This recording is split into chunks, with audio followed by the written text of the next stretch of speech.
Assalamualaikum warahmatullahi wabarakatuh.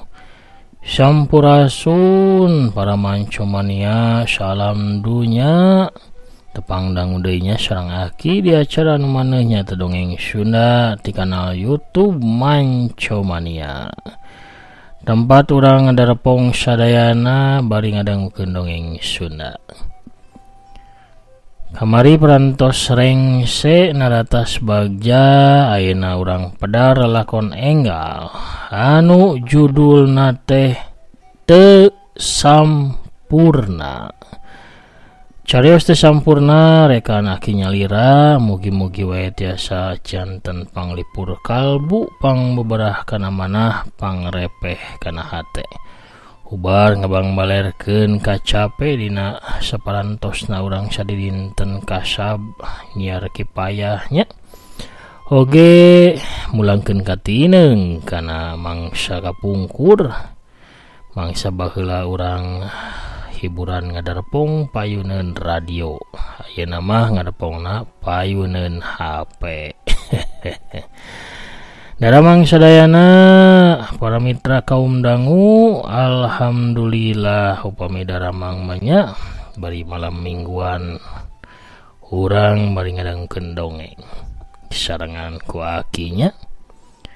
Mugi-mugi sadayana tetap dipaparinan kesehatan lahirna sinareng batina, teu kirang naon-naon dijembarkeun manahna, digampilkeun rizkina sarta ditebihkeun tina balaina. Amin ya rabbal alamin. Kangge anu nembean pisan manco, nembean pisan ngadengkeun ieu dongeng mangga ulah asa-asanya kantun di subscribe wae. Ditoel walebah tombol loncengna supados aya notifikasi upami akin raskeun hanca dongeng. Hatur nuhun ka sadayana parantos subscribe, like, komen, oge nge-share dongeng-dongeng aki. Urang keureuh deui dina bagian anu munggaran. Dongeng anu judulna Teu Sampurna. Par atuh sama kabuitanana sor atuh aya citeh panas sareng awugna mangga kaparayun sadayana prung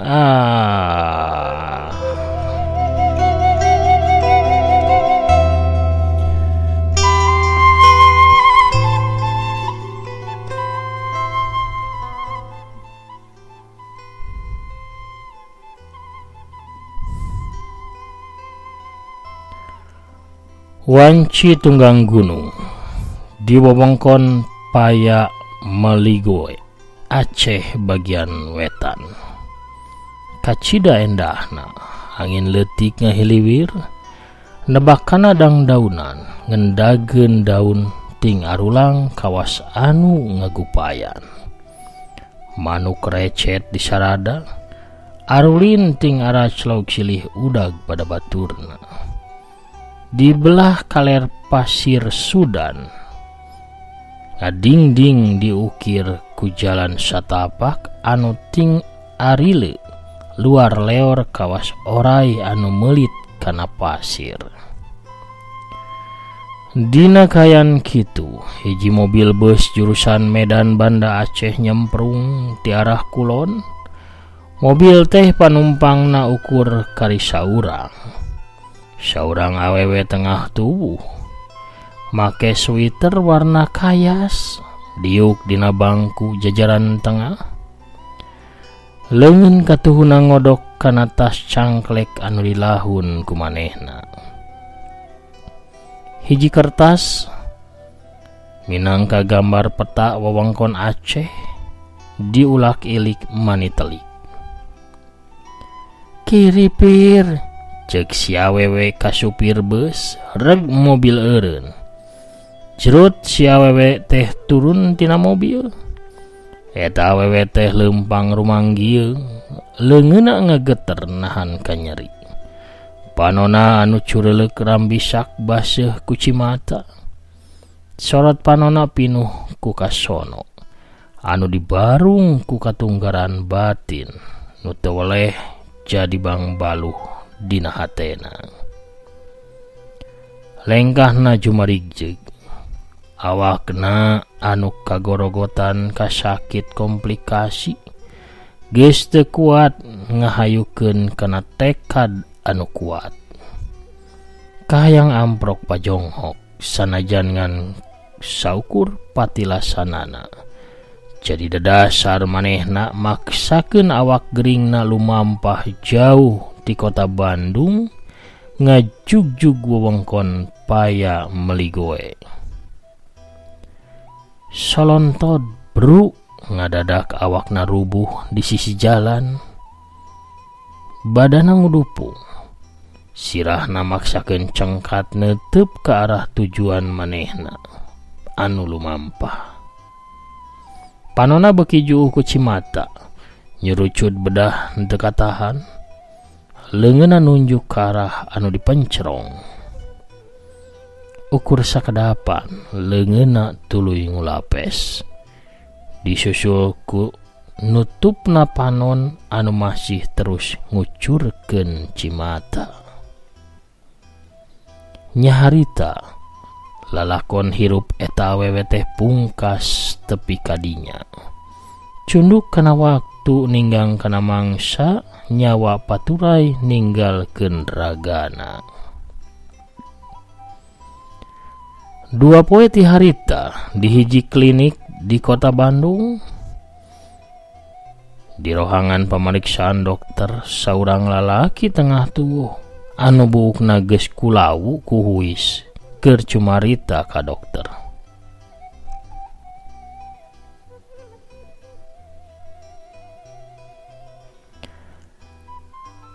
Ngabohong teh hiji dosa gede, kuring teu ngabohong. Kania teh datang dari subuh jam 4. Manehna make sweater warna kayas. Tapi katempona mani kuyu nahan ka nyeri. Bari siga anu lungse kacida. Kukuring teh dititah diuk pikeun ngaso, tapi kania teh nolak. Kalahkah ngajukeun pananya. Cek si lalaki narik napas jero terus neuteup ka dokter. Nah bener, cek dokter bari malik neuteup ka pasienna. Bener dok, kania tumanya. Nah kamana nyi iteung sanggeusna maot. Kukuring teh dijawab, nya kamana deui pasti kumpul bareng si kabayan atuh. Nya disisieun kabayan tempat panungtung nyi iteung. Kania teh imut sanggeus ngadenge jawaban kuring. Manehna cumarita. Inget terus hal ieu dirga cenah. Tuluy kania teh init manehna teh ngajugjug cahaya panon poe. Cek dirga bari ingetanana nyawang kana hal anu kakarak di randapanana tadi subuh.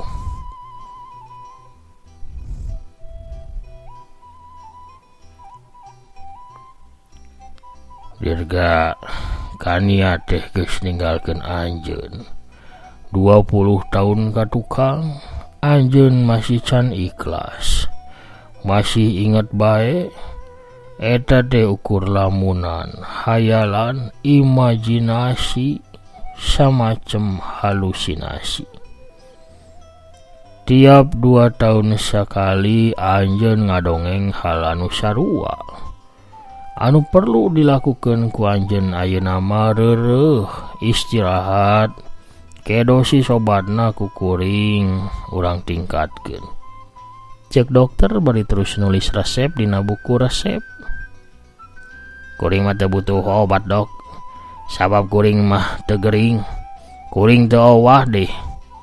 Kania teh memang datang tadi subuh jam 4. Dirga ikhlaskeun, pohokeun, reureuhnya ke bisi pipikiran tambah baluang. Lamun kieu wae ke anjeun bisa dikirim ke rumah sakit jiwa. Dokter ngasongkeun resep ku dirga di tampanan, terus dirga teh ngaleos keluar ti rohangan dokter. Seorang perawat nyampurkeun dirga. Pak Dirga, aya nu milarian Pak Dirga itu jalmina. Si perawat nunjuk ka bangku tunggu. Aya saurang wanoja keur diuk nungguan bareng nempo Dirga, eta wanoja cengkat tina diukna tuluy nyampeurkeun ka Dirga. Abdi Apni Pak, istrina Hamdan. Cek eta wanoja bari munjungan ka Dirga. Aya naon? Cek Dirga bari panonna teu daek neuteup ka minantuna. Nya Apni teh minantuna Dirga ti anakna nungan sa hiji-hijina. Anak tunggalnya eta Hamdan ngaranna. Bapak teh kedah ngiring ka kami ka bumi. Di hiji imah anu kawilang agreng di komplek Margahayu Raya Bandung, kayaan rame kudu ngalayad. Bandera koneng nanceb sisieun gerbang. Ciciren yen aya nu tilar dunya atawa kapapatenan.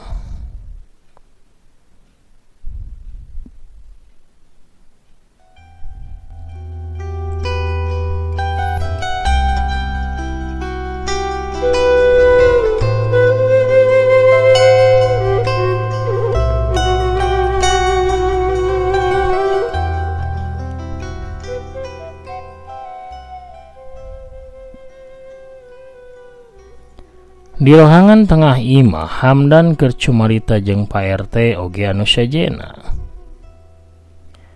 Salesna mah abdi sareng Abni teh nembe ti Singapura, aya urusan bisnis di palih ditu. Sadacan abdi ka Singapura, ibu teh nelpon yen bade ziarah saurna mah.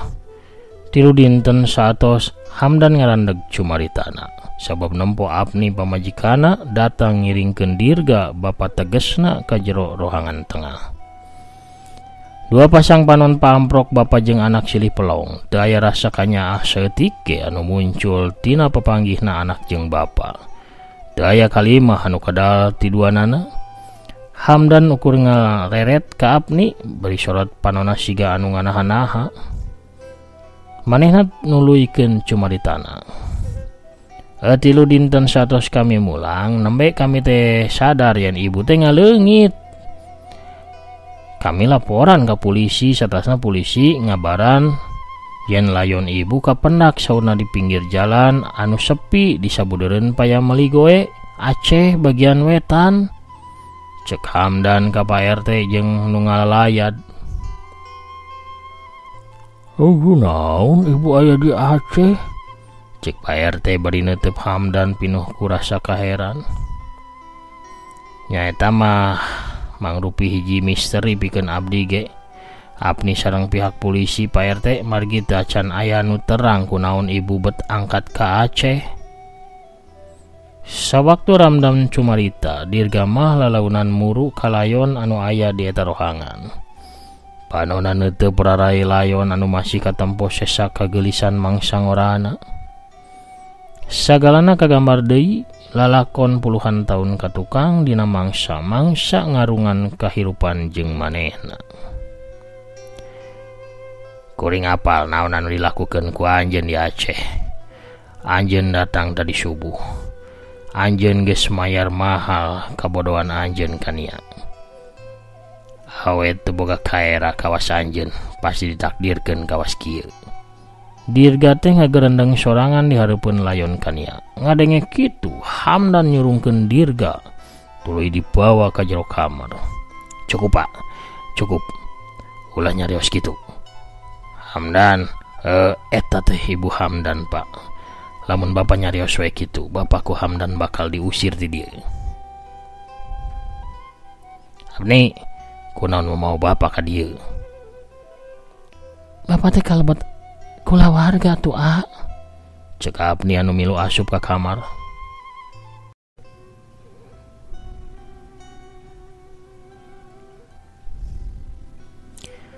Apni teh hoyong Bapak hadir di dieu pikeun ngiring mulas sara ka ibu. Tapi nyatana Bapak teh pantes. Bapak leuwih boga hak ti anjeun Hamdan. Sabab kania teh pamajikan Bapak. Gusti mere hak pikeun Bapak. Hak? Hak nu mana? Hak naon? Ayeuna mah kaharti kunaon kania ngadatangan tadi subuh. Cek Dirga bari unggut-unggutan sorangan. Layon kania ulah dikurabkeun di dieu. Bapa nu bakal mutuskeun di mana tempat nu pantas pikeun ngurabkeunana. Hamdan anu ambek ngajewang pigelang bapana tuluy ditarik keluar ti imah. Subuhna di imah Hamdan ribut sabab layon kania anu rek dikurabkeun isukna. Layon indungna Hamdan ngadadak leungit aya nu ngiwat. Hamdan jeung Apni ngoteteng neangan dirga sabab Hamdan curiga nu ngiwat mayit indungna teh nya bapana sorangan. Tapi geus burber kaditu ka dieu weleh dirga teu aya raratanana. Balik ka imah geus sepi. Nu ngalayad geus pada mulang ka imahna sewang-sewangan. Barang blus ka tengah imah di luhureun bupet nyampak hiji buku kandel anu geus rada lecek. Hamdan jeung Apni bareng muka eta buku. Dina lambaran panghareupna aya tulisan, Hamdan anak bapa, layon ibu moal dikurabkeun di dieu. Ku bapa dicanda ka tempat anu samistina. Aos sing taliti ieu buku sadayana tos ditulis di dieu kajadian anu saleresna. Hamdan muka lambar kadua tina eta buku.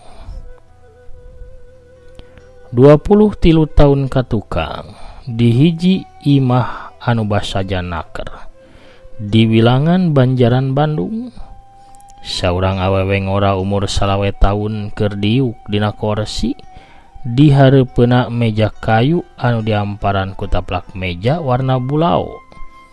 Aya motif kembang dina sakuriling sisina. Kania ngaran eta awewe geulis teh. Panonna anu cureleuk nitenan tulisan dina kartu ucapan ulang tahun anu ditulis ku manehna sorangan. Di luhur meja aya hiji kado anu dibungkus rapih bari jeung dipitaan dina tengahna. Sanggeus beres nulis terus dibaca deui bulak-balik. Ngarasa cukup, manehna cengkat bari mawa kado jeung kartu ucapan ulang tahun. Gura-giru leumpang muru ka kamar nu jadi anakna. Asup ka jero kamar nyampak anakna anu kakarak umur 7 tahun masih ngagebra sare. Dan Hamdan kania ngaharewos ka anakna bari ngusapan sirahna. Hamdan si budak umur 7 tahun anakna kania ngulisik nyah bentak. Hamdan teh budak anu kasep imut ka indungna. Wilujeng enjing mah enjing kasep dinten ieu teh dinten ulang tahun sahanya, cek kania bari Noel irung anakna nu bangir nurun ka dirina. Ulang tahun Hamdan ya mah.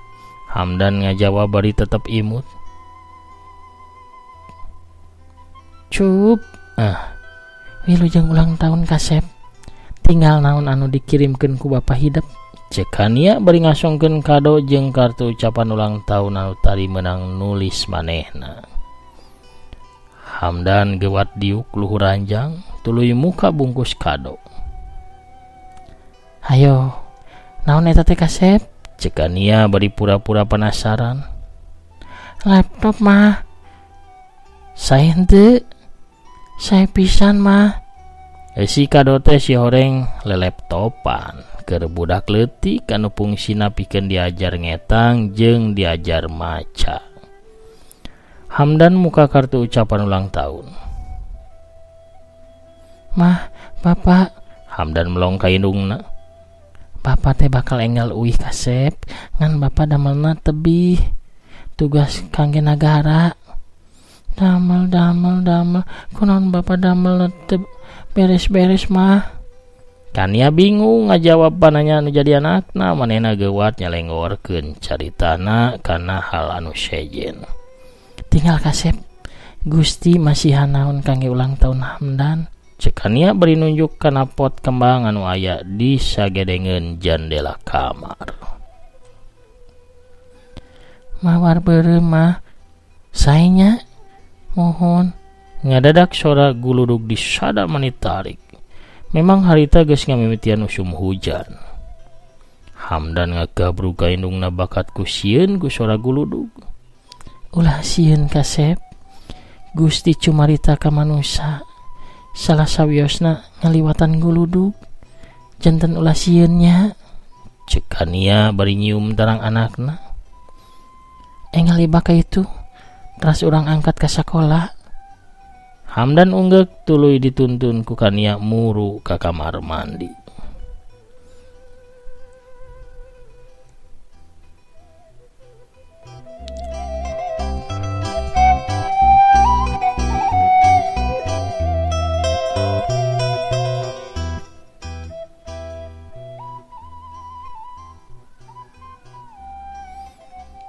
Wanci haneut moyan di hotel Papandayan. Kania jeung sabaraha baturna keur sibuk barang gawe. Sabab pabeberang hotelna bakal kadatangan tamu agung atawa tamu anu istimewa. Kania geus 4 tahun gawe jadi peloris atawa tukang nata kembang di hotel Papandayan Bandung. Bujangan paling keren sa-Indonesia, Irfan Lesmana aya di Bandung.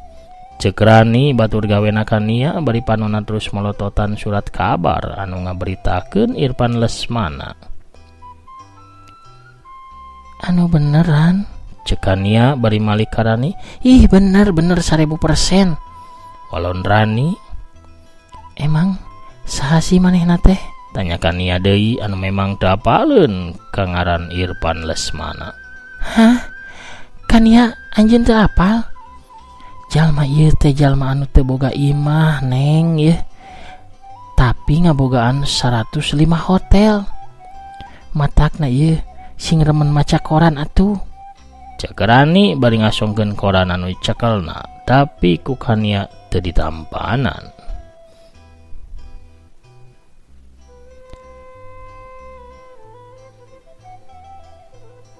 Apal teu? Cek Irfan cenah alamatna nyaeta kursi pesawat nomor 1A.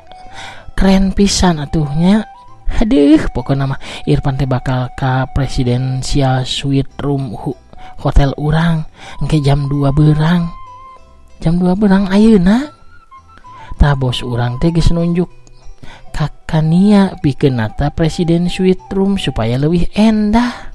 Ceuk Rani deui bari noel Kania. Kania mau ukur imut ngagelenyu anu saterusna mah mawa sababaraha beungkeut kembang ngajugjug ka Presidential Suite Room. Sajam ti harita, seorang lalaki gandang tur Kasep umur 28 tahunan asup ka lobi hotel Papandayan. Kabeh pagawe hotel rengku hormat bari meh bareng nyebut wilujeng enjing Pak. Eta lalaki teh tayalian ti Irfan Lesmana. Milioner ngora anu ngabogaan hotel leuwih ti 100-na. Irfan lempang gancang nuju ka Presidential Suite Room barang anjog kanu dituju manehna helok ka cida. Sabab kakarekeun nempo rohangan nu ditata sakitu rapihna bari dihias ku kembang di mana-mana. Irfan can pernah manggihan rohangan saendah harita di tempat-tempat anu pernah ku dirina didatangan. Irfan ulah kilik ka tiap pojok rohangan, barang malik ke pojok wetan panenjona nempo aya saurang awewe keur nata kembang dina luhureun meja leutik. Endah pisan. Tiasa maot ieu mah kuring ku kaendahanana, ceuk Irfan bari ngilikan kembang. Si awewe gancang malik si horeng Kania anu keur nata eta rohangan teh. Manehna reuas sabab Irfan datang leuwih gancang ti jadwal samistina. Wilujeng enjing Pak Irfan. Ceuk Kania bari rengku hormat ka tamuna. Irfan ukur imut. Kembang naon ieu namina? Kembang lili arum Pak. Lili arum. Anu hartina teh kasederhanaan, kapolosan, cinta sajati. Ceuk Irfan bari teu prarai geulis Kania anu manco pisan di hareupeunana. Endah pisan. Sigana anjeun teh bener-bener ngajiwaan jeung nganikmatan kana ieu pagawean. Leres Pak, tapi kumaha Pak Irfan tiasa terang tina cara anjeun nata ieu kembang karakter jeung emosi nangtukeun hasil pagawean jalma. Ka Cek Irfan Lesmana melong kana papan nama dina dada katuhu Kania Pramesti Pak. Oh, Kania Pramesti. Damel nu sae teraskeun. Hatur nuhun pisan Pak. Wilujeng siang. Kania lempang nuju ka rohangan, tapi lengkahna teu kebat sabab kadenge Irfan Lesmana ngageroan ngaranna. Aya kaprayogian naon deui Pak? Tanya Kania bari terus malik deui nyang hadeup ka Irfan. Nah aya anu teu dipikaresep tina pagawean anjeun Kania? Abdi kirang paham maksud Pak Irfan. Nah aya anu teu sreg atawa teu dipikaresep tina pagawean janten Floris Hotel Kania? Kania ngahulang sakedeung tuluy pok ngajawab. Metikan kembang Pak.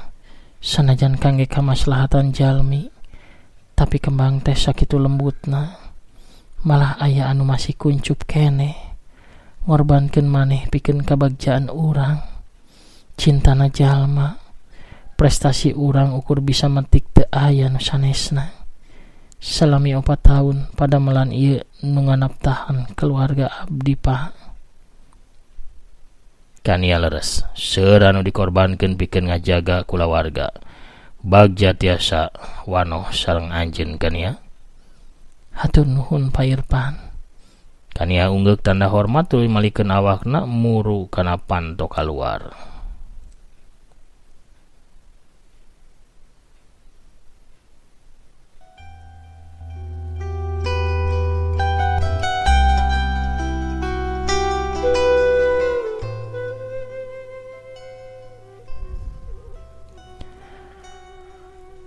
Kania punten panggantungkeun gantungan Don't Disturb ulah ngaganggu dina pantonya. Sumuhun Pak. Kania keluar di kamar presidential suite room tuluy nutupkeun panto mani rekep teu poho ngagantungkeun gantungan Don't Disturb atawa ulah ganggu. Dina kayan kitu kadenge kuntrang kentreng aya sura tukang kupat tahu di hareupeun hotel. Kania gancang muru ka hareup hotel sabab kupat tahu teh karesepna pisan. Teu poho mesenkeun kanggo kidalang sapiring. Pohara pamirsa. Pamirsa sadayana sakitu heula panginten dongengna lalakon munggaran bagian munggaran oge dina judul Teu Sampurna. Kumaha lajengan ieu lalakon teh antosan bae enjing deui terasanana di bagian salajengna. Cag urang teuneun heula dihandeuleum sieum geusan sampeureun. Urang tunda heula dihanjuang siang geusan alaeun. Urang sampeur deui dina bagian salajengna. Hatur nuhun ka sadayana para mitra kaum dangu, para mancower, para mancomania nya anu aya di mana bae oge. Hatur nuhun parantos satia manco, satia ngadangukeun, satia ngarojong kana dongeng-dongeng Aki. Aki oge medar di channel Tepas Sunda oge di channel Kidagar Official bilih palai dongeng anu sanes. Mangga dibujang wae kapalih ditu. Hatur nuhun kana sadaya perhatosanana. Aki namit mungkur heula. Assalamualaikum warahmatullahi wabarakatuh. Permios cag hanca.